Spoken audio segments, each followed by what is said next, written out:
Hello दोस्तों, मैं हूँ ऋषिकेश। आज हम पढ़ने वाले हैं यानी डिस्कस करने वाले हैं यूनिवर्स चैप्टर में। ठीक है, तो क्या आपको पता है यूनिवर्स क्या होता है? अगर नहीं पता है तो इस वीडियो में बने रहें। देखिए, यूनिवर्स होता क्या है। हम ऊपर अगर देखते हैं तो आसमान अगर दिखता है तो उसके ऊपर क्या होगा? उसके ऊपर इतना इन्फिनिटी इन्फिनिटी जगह है। अगर यूनिवर्स इतना पता चल गया क्या होता है। यूनिवर्स के अंदर आते हैं हेवनली बॉडीज या कैलेस्ट्रियल बॉडीज। उसे क्या कहते हैं? हेवनली बॉडीज और कैलेस्ट्रियल बॉडीज क्या होता है? देखिए, अर्थ भी एक हेवनली बॉडीज है। यूनिवर्स में अगर कुछ भी सामान है उसे हम कैलेस्ट्रियल बॉडी या फिर हेवनली बॉडीज भी कहेंगे। तो अब हमने क्या पढ़ लिया? हेवनली बॉडीज या फिर कैलेस्ट्रियल बॉडीज पढ़ लिया। अब हम पढ़ेंगे लाइट ईयर। लाइट ईयर होता क्या है? देखिए, इंग्लिश में तो सिंपल सा डेफिनेशन है, ए distance covered by 1 year is called light year. मतलब एक दूरी है जिसे एक लाइट के स्पीड से अगर हम किसी दूरी को 1 साल में कंप्लीट कर रहे हैं, तो अगर एक लाइट के स्पीड से 1 साल में किसी दूरी को कंप्लीट कर रहे हैं तो उस दूरी को क्या हो जाएगा? 1 लाइट ईयर, यानी 1 लाइट ईयर। उसे ही लाइट ईयर कहते हैं। अब नेक्स्ट टॉपिक क्या है? स्टार। अब स्टार होता क्या है? स्टार भी एक कैलेस्ट्रियल बॉडीज है जिसमें उसका खुद का लाइट होता है, हीट भी होता है, जिसमें हीलियम गैस और हाइड्रोजन गैस रिएक्ट करने के कारण ही उसमें से हीट एवं लाइट निकलता है। और फिर अब क्या पढ़ेंगे? लाइट पढ़ लिए, लाइट ईयर पढ़ लिए, हेवनली बॉडीज पढ़ लिए, और फिर गैलेक्सी पाएंगे। नया टॉपिक क्या है? गैलेक्सी है। गैलेक्सी होता क्या है? बहुत सारे तारे एक मतलब कि ग्रेविटेशनल फोर्स से जुड़े हुए रहते हैं। बहुत सारे तारे ग्रेविटेशनल फोर्स के कारण जुड़े हुए रहते हैं, बंधे हुए रहते हैं आपस में। उसे हम क्या कहेंगे? गैलेक्सी कहेंगे। तारे कहें या फिर कैलेस्ट्रियल बॉडीज कहें। तारे नहीं, लेकिन कैलेस्ट्रियल बॉडीज कहना ज़्यादा सही रहेगा। कैलेस्ट्रियल बॉडीज जैसे क्या होंगे? मून, अर्थ, मतलब कि स्पेस में जितना भी चीज़ है, कितना भी ऑब्जेक्ट है, सब क्या है? सब कैलेस्ट्रियल बॉडी या फिर हेवनली बॉडीज ही है। अब फिर हम तो बहुत आसान सवाल है कि हम लोग अब कौन से गैलेक्सी में रहते हैं। तो देखिए, गैलेक्सी के 3 प्रकार के गैलेक्सी होते हैं। एक होते हैं स्पाइरल गैलेक्सी, फिर होते हैं रिंग गैलेक्सी, और फिर होते हैं इलिप्टिकल गैलेक्सी। तो हम रहते हैं किस में? स्पाइरल गैलेक्सी में। तो स्पाइरल गैलेक्सी पहले हम रहते हैं, उसे भी पहले पढ़ लेते हैं। जो स्पेरिकल शेप का होता है गैलेक्सी, उसे हम स्पाइरल गैलेक्सी कहते हैं। जैसा कि मेरे आप पीछे देख रहे हैं वैसे ही होता है स्पाइरल गैलेक्सी।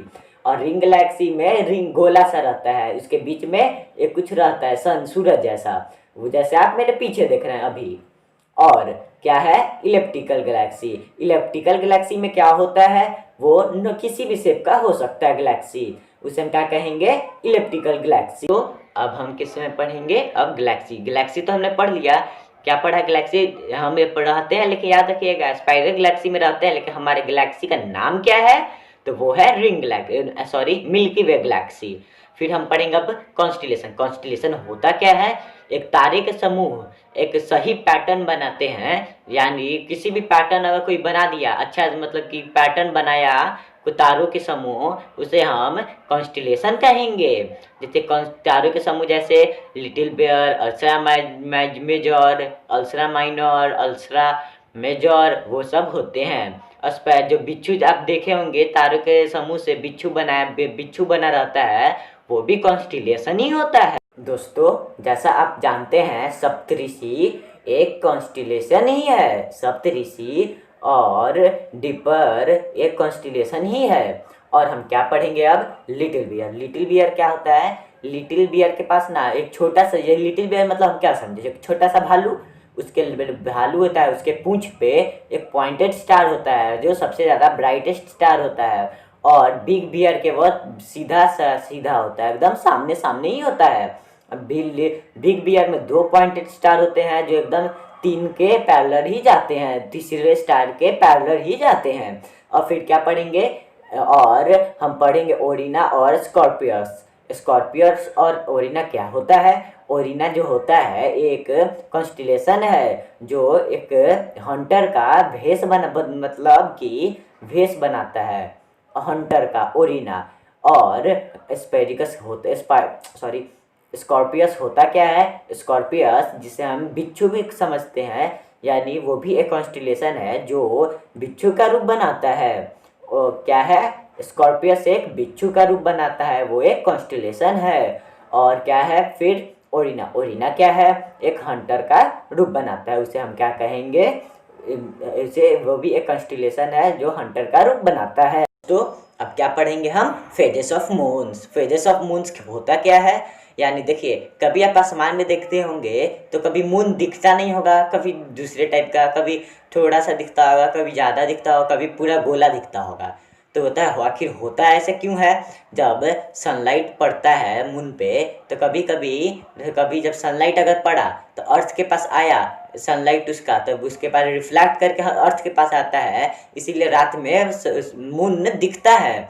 अगर अगर वो अर्थ के बीच आ जाएगा, अगर अगर किसी कारणवश बीच में आ गया तब तो सनलाइट आएगा नहीं, तब वह ल्यूनर इक्लिप्स एवं सोलर इक्लिप्स का कारण बन सकता है। अब होता आखिर क्या है, आखिर कितने टाइप्स के होते हैं, न्यू मून फुल मून होता है। देखिए न्यू मून जब होता है तब एकदम आसमान में एकदम काला रहता है, थोड़ा सा मून थोड़ा सा भी दिखता ही नहीं है। और क्या होता है फुल मून में, क्या होता है, एकदम गोला सा बड़ा दिखेगा, तब वो होता है फुल मून। उसे हम न्यू मून डे किसे कहेंगे, जिसमें आसमान में मून नहीं दिखता हो, तब हम क्या कहेंगे, न्यू मून डे। और अगर आसमान में पूरा फुल मून दिखे तो क्या हम कहेंगे उसे, फुल मून डे। ठीक है, इसके बाद का टॉपिक अंकिता समझाएगी, और तब तक के लिए मुझे जाने की इजाज़त दे, धन्यवाद। मैं हूँ अंकिता और आज हम पढ़ेंगे ड्वार्फ प्लैनेट, जो कि मून में ही होता है। मून, देखिए ड्वार्फ प्लैनेट क्या होता है। ड्वार्फ प्लैनेट एक ना पत्थर या मिट्टी ये सबका एकदम छोटा टुकड़ा होता है, जो ना सन के नज़दीक होता है, और वो सन अपने तरफ उसको अट्रैक्ट करता है अपने ग्रेविटेशनल फोर्स के जगह पे। मतलब ग्रेविटेशनल फोर्स उसको अपनी तरफ अट्रैक्ट करता है। ग्रेविटेशनल फोर्स तो होता ही है ना, वो अपनी तरफ खींचता है, और उसके पास जो भी मतलब चीज़ आता है तो ड्वार्फ प्लैनेट वो अपने में ही अट्रैक्ट करता है, वो अपनी तरफ खींचता है। ड्वार्फ प्लैनेट का ना और भी नाम होता है सीरीज एंड इरीज, वो ना ड्वार्फ प्लैनेट का नाम होता है। अब हम लोग आएंगे नेक्स्ट टॉपिक पे, एस्टेरॉइड्स। एस्टेरॉइड्स क्या होता है, देखिए फ्रेंड्स, एस्टेरॉइड्स ना पत्थर का या मिट्टी का बहुत छोटा छोटा वो टुकड़ा होता है। हम लोग बोलते हैं ना कि वो तारा टूटा, वो तारा एक्चुअली नहीं होता है, वो एस्टेरॉइड्स होता है, जो कि सीधे ना अधिकतर वो ना समुद्र में ही जाके गिरता है, और वो ना मार्स और जुपिटर के बीच में होता है, और वो भी चक्कर ही लगाता है, वो मिलियंस में होता है, और मार्स और जुपिटर के बीच में होता है, और वो भी चक्कर लगाता है। चलिए फ्रेंड्स, अब हम लोग जानेंगे कि मेटेरॉइड्स क्या होता है। मेटेरॉइड्स देखिए फ्रेंड्स क्या होता है, एक ना हम बोले ना कि एस्टेरॉइड्स मिलियंस में होते हैं, तो वो उसका सिर्फ एक टुकड़ा वो एस्टेरॉइड्स होता है, और वो सारे मिलियंस मतलब एस्टेरॉइड्स मिल जाते हैं, तो उसको हम लोग मेटेरॉइड्स कहते हैं। जब सब मिल जाएंगे उसको हम लोग मेटेरॉइड्स कहेंगे। अब हम लोग आते हैं शूटिंग स्टार पे। शूटिंग स्टार क्या होता है, मेटेरॉइड्स के जलने के कारण जो लाइट पैदा होता है उसी को हम लोग शूटिंग स्टार कहते हैं। और शूटिंग स्टार में जैसे हम बताते हैं, वो हम लोग बोलते हैं ना कि टूटा हुआ तारा गिर रहा है, तो हम लोग को वो चमकता है तभी तो हम लोग को दिखता है, तो वही जो चमक रहा है, जो लाइट निकल रहा है, उसी को हम लोग शूटिंग स्टार कहेंगे। अब हम लोग आते हैं मेटेरॉइड्स क्या होता है, जो वो गिरता है, मतलब हम लोग बोलते हैं कि वो मतलब टूटता हुआ तारा, लेकिन वो होता नहीं है टूटता हुआ तारा, लेकिन जो वो गिर रहा है, गिरने की प्रक्रिया को हम लोग मेटेरॉइड्स कहते हैं। क्या होता है, कॉमेट्स ना एक छोटा टुकड़ा होता है जो कि आइस और डस्ट से मिल के बना होता है, और वो सन का चक्कर लगाता है, और जो ना हीली मतलब ठंडा मतलब बर्फीला, जो बर्फ़ का टुकड़ा होता है, डस्ट और बर्फ़ का टुकड़ा जिसे हम लोग कॉमेट्स कहते हैं, वो जब वो ना पूरा चक्कर लगाने में सन का 76 ईयर्स लेता है। सोलर सिस्टम पे, सोलर सिस्टम क्या होता है, सोलर सिस्टम में ही ना सन होता है। तो अब पहले हम लोग सन के बारे में जानेंगे, ठीक है। तो सन के बारे में चलिए शुरू करते हैं।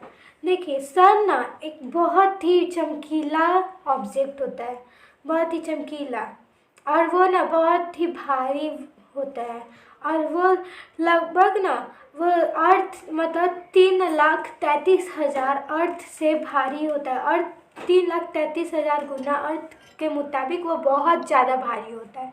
और ना उसमें वो ये इतना भारी होता है कि उसके पास ना ग्रेविटेशनल फोर्स भी बहुत ज़्यादा है कि उसके सामने कुछ भी आएगा ना तो सब अट्रैक्ट हो जाएगा। इसीलिए तो सारे प्लैनेट्स उसी के चक्कर लगाते हैं। तो समझ सकते हैं आप वो कितना भारी होगा। और ना सन और सब प्लैनेट सब मिल के एक साथ चक्कर लगाते हैं, उसी को हम लोग सोलर सिस्टम कहते हैं।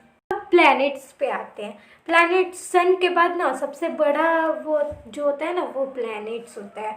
प्लैनेट टोटल 8 होते हैं और ना वो उन जिसके पास ना खुद का एक ऑर्बिट होता है जो ना सन के चारों तरफ चक्कर लगाते हैं। वो 8 प्लैनेट चक्कर लगाते हैं।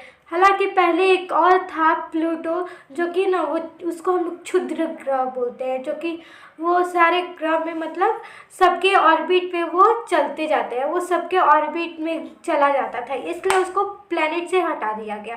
तो अब हम लोग का 8 ही प्लैनेट बचा जो वो उसके पास खुद का ऑर्बिट होता है। वो सब सन का सब कोई चक्कर लगाता है और वो ना एक रोटेशन और रिवोल्यूशन होता है। रोटेशन ना जो गोल गोल जो एक दिन में कंप्लीट करता है उसको हम लोग रोटेशन कहते हैं और वो ऐसे ऐसे ऐसे घूमता है। और रिवोल्यूशन जो कि ऐसे ऐसे घूमता है सन के, वो पूरा एक ईयर कंप्लीट करता है, उसी को हम लोग रिवोल्यूशन कहते हैं। तो चलिए फ्रेंड्स, अब हम लोग वो 8 प्लैनेट का नाम जानेंगे क्या होता है। Mercury, Venus, Earth, Mars, Jupiter, Saturn, Uranus and Neptune, ये 8 प्लैनेट है।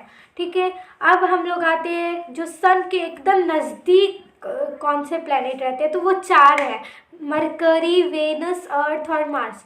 वो ना बहुत छोटे छोटे होते हैं, मतलब बहुत नहीं, मतलब वो छोटे होते हैं जुपिटर ये सब के कंपेरिजन में। और उसमें ना पत्थर बहुत होता है, तो वो पथरीले भी होते हैं। उसको हम लोग टेरेस्ट्रियल भी बोलते हैं, टेरेस्ट्रियल प्लैनेट। चलिए फ्रेंड्स, अब हम लोग अदर 4 प्लैनेट के बारे में जानेंगे, Jupiter, Saturn, Uranus and Neptune. ये ना इसका नाम जेंट होता है। ये ना बहुत बड़ा होता है। जेंट का मतलब मैंने पिछले वीडियो में भी बताया था कि जेंट का मतलब विशाल होता है। वो अर्थ, मार्स ये सब के कंपेरिजन में ये बहुत बड़ा होता है। और इसका ना ये गैसेस से मिल के बने होते हैं, जैसे कार्बन डाइऑक्साइड, ऑक्सीजन, हाइड्रोजन, ये सब से मिल के बने होते हैं।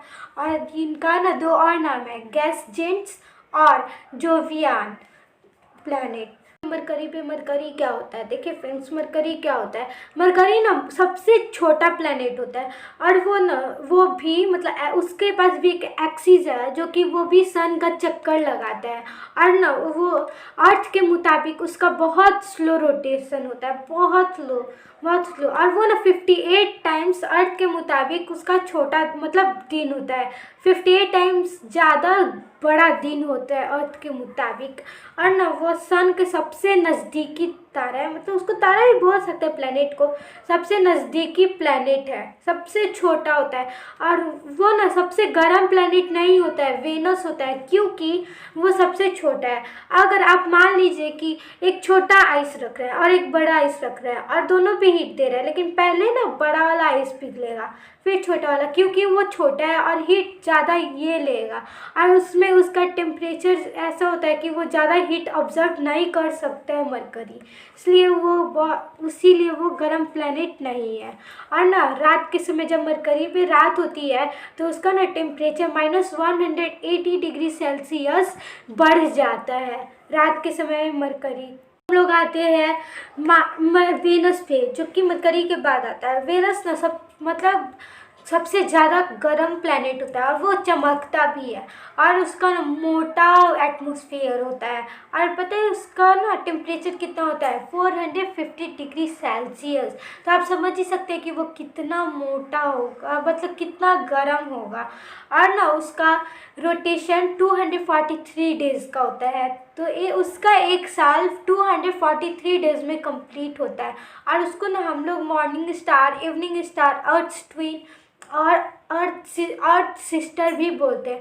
आप देखिएगा कि शाम के समय में जो सबसे पहले चांद निकलेगा और सबसे ज़्यादा चमकता हुआ होगा वही होता है वेनस। अब हम लोग आएंगे अर्थ क्या होता है। चलिए फ्रेंड्स, अब हम लोग अर्थ के बारे में जानेंगे कि अर्थ क्या होता है। वैसे तो सब अर्थ के बारे में जानता ही होगा। अभी हम जहाँ पे हैं ये तो अर्थ ही है।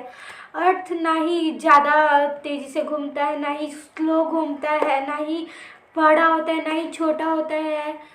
और अर्थ ना सिर्फ एक होता है क्या जिस पे हमारा लाइफ पॉसिबल है। अर्थ ना टोटल उस पर 70% वाटर है और 30% लैंड है। और ना उसमें और वो उसी पे एक सिर्फ लाइफ पॉसिबल होता है।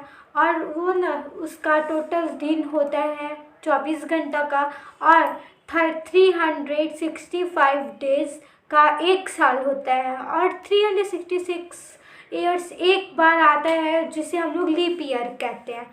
इसलिए आप ज़्यादा अर्थ के बारे में सब तो जानते ही है। तो अब हम लोग आते हैं मार्स पे। मार्स क्या होता है? मार्स क्या होता है?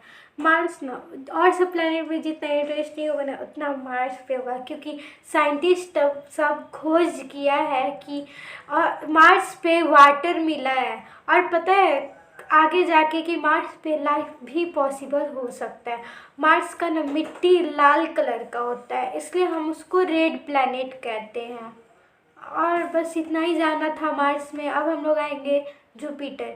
जुपिटर क्या होता है? फ्रेंड्स अब हम लोग जुपिटर के बारे में जानेंगे कि जुपिटर क्या होता है। देखिए फ्रेंड्स, जुपिटर ना पूरे सोलर सिस्टम में सबसे बड़ा और सबसे भारी होता है और उसका ना सबसे ज़्यादा मून होता है।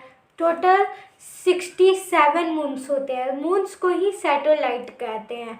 और पता है फ्रेंड्स, जुपिटर पे ना अभी भी साइक्लोन हो रहा है, मतलब बहुत साल से हो रहा है और अभी भी हो रहा है। और इस पे ना एक धब्बा जैसा हो गया है जो कि आप पीछे देख रहे हैं, सर्कल किया हुआ है पीछे, वो एकदम धब्बा जैसा है, वो अभी भी हो रहा है। अब और ना पता है जुपिटर ना हम लोग अपने आँखों के द्वारा भी देख सकते हैं शाम के समय में, जो सबसे ज़्यादा चमकता होगा वही। चलिए फ्रेंड्स अब सैटर्न पे आते हैं। सैटर्न में वैसे ज़्यादा कुछ है नहीं, जुपिटर के बाद सैटर्न ही आता है। पता है सैटर्न के पास ना एक रिंग होता है जो कि ना डस्ट और आइस से बना होता है।